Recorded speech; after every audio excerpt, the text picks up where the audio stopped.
വെഞ്ഞാറമൂട് കൂട്ടക്കൊലപാതക കേസിലെ പ്രതി അഫാന്റെ മാതാവിന്റെ മൊഴി ഇന്നെടുക്കും. ചികിത്സയിൽ കഴിയുന്ന ഷമിയുടെ ആരോഗ്യനിലയിൽ പുരോഗതിയുണ്ടെന്ന് ഡോക്ടർമാർ പോലീസിനെ അറിയിച്ചിരുന്നു. ആരോഗ്യനില തൃപ്തികരമായി തുടരുന്ന അഫാന്റെ മൊഴി ഡിസ്ചാർജിന് ശേഷമായിരിക്കും എടുക്കുക. മെഡിക്കൽ ബോർഡ് റിപ്പോർട്ടിന്റെ അടിസ്ഥാനത്തിൽ ഡിസ്ചാർജ് ചെയ്യുന്ന കാര്യത്തിൽ തീരുമാനമെടുക്കും. വിവരങ്ങൾ നൽകാനായി തിരുവനന്തപുരത്ത് നിന്ന് മുഹമ്മദ് ആഷിഖും ഷിജോ കുര്യനും തത്സമയം ചേരുന്നുണ്ട്. ആഷിക്ക്, ഏറ്റവും നിർണായകമായ ഘട്ടത്തിലേക്ക് കടക്കുകയാണ് പോലീസ്. ഇരുവരുടെയും മൊഴി രേഖപ്പെടുത്തുക വളരെ അത്യാവശ്യമാണ്. പക്ഷേ അപ്പോഴും ഇരുവരും ആശുപത്രിയിലാണ് എന്നുള്ള കാര്യം തന്നെയാണ് ഏറ്റവും പ്രധാനം. എങ്ങനെയാണ് ഈ മൊഴി രേഖപ്പെടുത്താൻ മാത്രം സ്റ്റേബിൾ ആണോ ഉമ്മ ഷമിയുടെ ആരോഗ്യനില?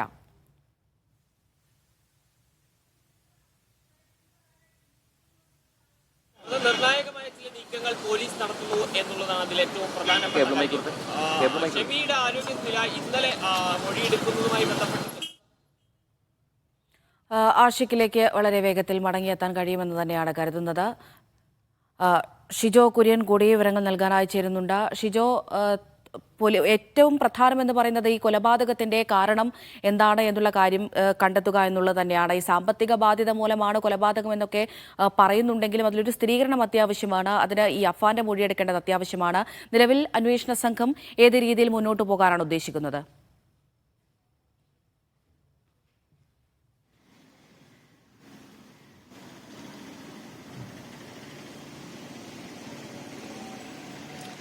അമൃത, നിലവിൽ ഏറ്റവും നിർണായകമായിട്ടുള്ള ഘട്ടത്തിലേക്കാണ് പോലീസ് അന്വേഷണം കടന്നിട്ടുള്ളത്. ഇതിനകത്ത് ഇന്നത്തെ ദിവസത്തെ സംബന്ധിച്ചുകൊണ്ട് പോലീസിന് ഏറെ നിർണായകമാണ്. രണ്ടുപേരുടെയും മൊഴി ഇന്ന് തന്നെ രേഖപ്പെടുത്താനാണ് പോലീസ് ഇപ്പോൾ ആലോചിക്കുന്നത്. ഇതിൽ ഈ കഴിഞ്ഞ ദിവസം അഫാന്റെ പ്രാഥമികമായിട്ടെടുത്ത മൊഴിയിൽ നിന്നുള്ള ചില വിവരങ്ങൾ കൂടി പോലീസിന് ലഭിച്ചിരുന്നു. അതിനകത്ത് ഏറ്റവും പ്രധാനമായിട്ട് പറഞ്ഞിരുന്നത് സാമ്പത്തിക പ്രതിസന്ധിയെ തുടർന്നാണ് ഈ കൂട്ടക്കൊലപാതകം നടത്തിയത് എന്നുള്ള കാര്യമാണ് പ്രതി അഫാൻ ആദ്യഘട്ടത്തിൽ പറഞ്ഞിരുന്നത്. കുറേയധികം ആളുകളിൽ നിന്ന് പണം കടമായിട്ട് വാങ്ങിയിരുന്നു. അതിനുശേഷം ബന്ധുക്കളും കടക്കാരുമൊക്കെ വീട്ടിലെത്തി നിരന്തരം ബഹളമുണ്ടാക്കിയതടക്കമുള്ള കാര്യങ്ങളും അഫാൻ പോലീസിനോട് പറഞ്ഞിരുന്നു. അപ്പോൾ അത് കേന്ദ്രീകരിച്ചുകൂടിയാണ് പോലീസിന്റെ അന്വേഷണം ഇപ്പോൾ നടക്കുന്നത്. ഈ അഫാന്റെ വീട്ടിൽ വന്ന് ആരൊക്കെയാണ് ഈ പണം കടം കൊടുത്ത ആളുകളിൽ ആരൊക്കെയാണ് വീട്ടിൽ വന്ന് ബഹളമുണ്ടാക്കിയത്, ആരൊക്കെ ഏതൊക്കെ എവിടെ നിന്നൊക്കെയുള്ള ആളുകൾ ഈ കുടുംബത്തിന് പണം കൊടുത്തിട്ടുണ്ട്, ഇതടക്കമുള്ള കാര്യങ്ങൾ കൂടി പോലീസ് അന്വേഷിക്കുന്നുണ്ട്. അഫാൻ ഒരു ബൈക്ക് ഉണ്ടായിരുന്നപ്പോൾ തന്നെയാണ് മറ്റൊരു ബുള്ളറ്റ് കൂടി വാങ്ങിയത്. അപ്പോൾ അതടക്കമുള്ള കാര്യങ്ങളിൽ അഫാൻ വലിയ ആഡംബരം ജീവിതത്തിൽ കാണിച്ചിരുന്നു എന്നുള്ള കാര്യമൊക്കെ പോലീസ് കണ്ടെത്തുകയും ചെയ്തിരുന്നു.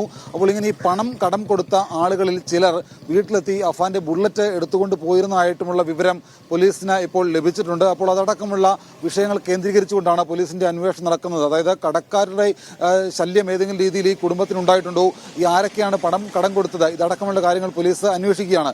മറ്റൊരു പ്രധാനപ്പെട്ട കാര്യം, ഇന്നിപ്പോൾ മൊഴിയെടുക്കലാണ്. കഴിഞ്ഞ 2 ദിവസവും ഈ സംഭവം നടന്നിട്ട് ഇന്നിപ്പോൾ 4ാം ദിവസമാണ്. കഴിഞ്ഞ 2 ദിവസമായിട്ട് ആശുപത്രിയിൽ വന്നിട്ടും പോലീസിന് ഇവരിൽ നിന്ന് മൊഴിയെടുക്കാൻ കഴിഞ്ഞിട്ടില്ല. ഈ പ്രതിയിൽ നിന്നും പ്രതിയുടെ അമ്മ ഷമിയിൽ നിന്നും മൊഴിയെടുക്കാൻ കഴിഞ്ഞിട്ടില്ല. തിരുവനന്തപുരം വെഞ്ഞാറമൂട് സ്വകാര്യ മെഡിക്കൽ കോളേജ് ആശുപത്രിയിൽ ചികിത്സയിൽ കഴിയുകയാണ് ഷമിയുടെ മൊഴി ഇന്ന് രേഖപ്പെടുത്താൻ കഴിയുമെന്നാണ് പോലീസ് പ്രതീക്ഷിക്കുന്നത്. ഇന്ന് ഉച്ചയോടുകൂടി ആറ്റിങ്ങൽ ഡിവൈഎസ്പിയുടെ നേതൃത്വത്തിൽ വെഞ്ഞാറമൂട് SHO അടക്കമുള്ള പോലീസ് ഉദ്യോഗസ്ഥർ ഇവിടെ എത്തി ഷമിയുടെ മൊഴി രേഖപ്പെടുത്തും. ഈ കേസിന്റെ അന്വേഷണവുമായി ബന്ധപ്പെട്ടുകൊണ്ട് അടുത്ത ഒരു ഘട്ടത്തിലേക്ക് കടക്കണമെങ്കിൽ ഏറ്റവും പ്രധാനപ്പെട്ടത് ഷമിയുടെ മൊഴിയാണ്. ഇതിനകത്ത് 2 കാര്യങ്ങളുണ്ട്. അതിൽ ഒന്ന്, ഈ പറയുന്ന പോലെ അഫാൻ പറഞ്ഞതുപോലെ ആദ്യമേ ഒരു കൂട്ട ആത്മഹത്യയ്ക്ക് ഈ കുടുംബം പദ്ധതിയിട്ടു. അതിന് പിന്നാലെ അത് നടക്കില്ല എന്ന് കണ്ടതോടുകൂടിയാണ് ഈ ഒരു കൂട്ടക്കൊലപാതകത്തിലേക്ക് തന്നെ നയിച്ചത് എന്നുള്ള കാര്യമാണ് അഫാൻ പറയുന്നത്.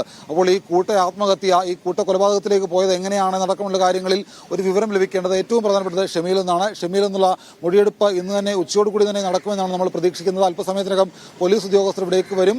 ഷമിയുടെ ആരോഗ്യനില നിലവിൽ തൃപ്തികരമാണ്. എന്തായാലും ഉച്ചയോടുകൂടി ഷമിയിൽ നിന്ന് മൊഴിയെടുപ്പ് ഉണ്ടാകും. അമൃത. ശരി, ഷിജോ കുര്യനാണ് അന്വേഷണത്തിന്റെ വിവരങ്ങൾ നൽകിയത്. ഇനി ആശുപത്രിയിലെ വിവരങ്ങൾ കൂടി അറിയേണ്ടതുണ്ട്. ആഷിക, ഇന്ന് ഉച്ചയോടുകൂടി മൊഴിയെടുക്കാനാണ് പോലീസിന്റെ നീക്കമെന്നാണ് മനസ്സിലാക്കുന്നത്. ഈ ഉമ്മ ഗുരുതരാവസ്ഥയിലായിരുന്നല്ലോ ഉണ്ടായിരുന്നത്.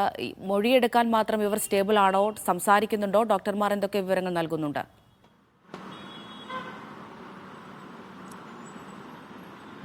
ഷമിയുടെ ആരോഗ്യസ്ഥിതി ആദ്യഘട്ടത്തിൽ സംസാരിക്കാൻ കഴിയാത്ത രീതിയിലായിരുന്നു എന്ന് ഡോക്ടർമാർ പറഞ്ഞിരുന്നു. അതിലേറ്റവും പ്രധാനപ്പെട്ടത് പരിക്കേറ്റത് താടിയലിനായിരുന്നു എന്നുള്ളതാണ്. അതുകൊണ്ട് തന്നെ സംസാരിക്കുന്നതിന് ഗുരുതരമായ പ്രതിസന്ധി ഉണ്ടായിരുന്നു. എന്നാൽ പിന്നീട് ആരോഗ്യസ്ഥിതി മെച്ചപ്പെടുകയും സംസാരങ്ങൾ കൺവേ ചെയ്യാൻ കഴിയുന്ന രീതിയിലേക്ക് ഷമിയുടെ ആരോഗ്യനില എത്തിപ്പെടുകയും ചെയ്തതോടുകൂടിയാണ് ഇന്ന് മൊഴിയെടുക്കാനുള്ള ഒരു നീക്കം പോലീസ് നടത്തുന്നത്. വെഞ്ഞാറമൂട് ഗോകുലം ഹോസ്പിറ്റലിൽ എത്തി നേരിട്ട് മൊഴി രേഖപ്പെടുത്താനാണ് അതിൽ പോലീസ് ആലോചിക്കുന്നത്. അത് ഷിജോ ചൂണ്ടിക്കാണിച്ചതുപോലെ അതിൽ ഏത് രീതിയിലാണ് ആദ്യഘട്ടത്തിൽ കൂട്ടാത്മഹത്യയ്ക്ക് പദ്ധതിയിട്ടിരുന്നോ, പിന്നീട് എന്താണ് നടന്നത് എന്നതടക്കമുള്ള കാര്യങ്ങൾ ഷമിക്ക് വിശദീകരിക്കാൻ കഴിയുമോ എന്ന ചോദ്യം ബാക്കിയാണ്. കൂടാതെ ഈ സംഭവം നടന്ന ഈ പറയുന്ന 5 കൊലപാതകങ്ങൾ നടന്ന ഓരോ ഘട്ടങ്ങളിലും വീട്ടിൽ ജീവനോട് ഉണ്ടായിരുന്ന ആളാണ് ഷെമി. അപ്പോൾ ഷെമി ഇവിടെ അഫാന്റെ മൂവ്മെന്റുകൾ ഏത് രീതിയിൽ ശ്രദ്ധിച്ചിട്ടുണ്ട് എന്നതടക്കമുള്ള കാര്യങ്ങൾ ചോദ്യം ചെയ്തതിൽ വിശദമായി വ്യക്തമാകുമെന്നാണ് മനസ്സിലാക്കാൻ കഴിയുന്നത്. കൂടാതെ അമ്മ എന്ന നിലയിൽ അഫാൻ ഇത്തരം വലിയ ക്രൂരകൃത്യങ്ങളോട് ഷെമി ഏത് രീതിയിൽ പ്രതികരിക്കും എന്നതടക്കമുള്ള കാര്യങ്ങൾ അറിയാനുള്ള ഒരു ഏക മാർഗം മൊഴിയെടുപ്പാണ്. ഏതായാലും ഇന്ന് മൊഴി ഔദ്യോഗികമായി തന്നെ രേഖപ്പെടുത്താനുള്ള നീക്കങ്ങൾ പോലീസ് ആരംഭിച്ചിട്ടുണ്ട്. മറ്റൊന്ന് അഫാന്റെ മൊഴി രേഖപ്പെടുത്തുന്നതാണ്. അഫാൻ എലിവിഷൻ കഴിച്ചു എന്നായിരുന്നു പോലീസിനോട് പറഞ്ഞിരുന്നത്. അതിന്റെ അടിസ്ഥാനത്തിലായിരുന്നു മെഡിക്കൽ കോളേജിലേക്ക് അഫാനെ നീക്കിയത്. അഫാനെ കഴിഞ്ഞ 3 ദിവസവും പ്രത്യേക മെഡിക്കൽ സംഘത്തിന്റെ നിരീക്ഷണത്തിൽ സൂക്ഷിച്ചിരിക്കുകയായിരുന്നു. ഇന്ന് മെഡിക്കൽ കോളേജ് അധികൃതർ പറയുന്നതനുസരിച്ചാണെങ്കിൽ അഫാന്റെ ശാരീരിക സ്ഥിതി സ്റ്റേബിൾ ആണ്, മൊഴിയെടുക്കാവുന്ന സാഹചര്യമാണ്. ആദ്യഘട്ടത്തിലെല്ലാം മൊഴിയെടുത്തപ്പോൾ അഫാൻ നൽകിയത് സാമ്പത്തിക പ്രതിസന്ധിയാണ് ഈ കൃത്യങ്ങളിലേക്ക് നയിച്ചത് എന്ന വിശദീകരണമായിരുന്നു. ആ നിലയിൽ തന്നെയുള്ള പ്രതികരണം എല്ലാ ഘട്ടങ്ങളിലും അഫാൻ നടത്തിക്കൊണ്ടിരുന്നു. ഇനി മെഡിക്കൽ കോളേജിൽ വെച്ച് തന്നെ അറസ്റ്റ് ചെയ്യാൻ കഴിയുന്ന ഒരു സാഹചര്യത്തിലേക്ക് അഫാന്റെ ശാരീരിക സ്ഥിതി എത്തിയത് കൊണ്ട് തന്നെ ഒരുപക്ഷെ ഇന്ന് തന്നെ അഫാനെ കസ്റ്റഡിയിലേക്ക് എടുത്ത് അറസ്റ്റ് രേഖപ്പെടുത്താനുള്ള നീക്കങ്ങളിലേക്ക് പോലീസ് കടക്കും എന്നാണ് മനസ്സിലാക്കാൻ കഴിയുക. ഇന്നോ നാളെയോ അഫാനെ ഡിസ്ചാർജ് ചെയ്യാൻ കഴിയുമെന്ന് മെഡിക്കൽ കോളേജ് അധികൃതർ ഉറപ്പു നൽകുന്നുണ്ട്. ആ ഘട്ടത്തിൽ ഒരുപക്ഷെ ഇന്ന് മെഡിക്കൽ കോളേജിൽ വെച്ച് തന്നെ പോലീസ് അഫാന്റെ അറസ്റ്റ് രേഖപ്പെടുത്തിയേക്കും. അതിനുള്ള നീക്കങ്ങൾ പോലീസ് ആരംഭിച്ചു കഴിഞ്ഞു എന്നാണ് നമുക്ക് മനസ്സിലാക്കാൻ കഴിയുന്നത്. അമൃത.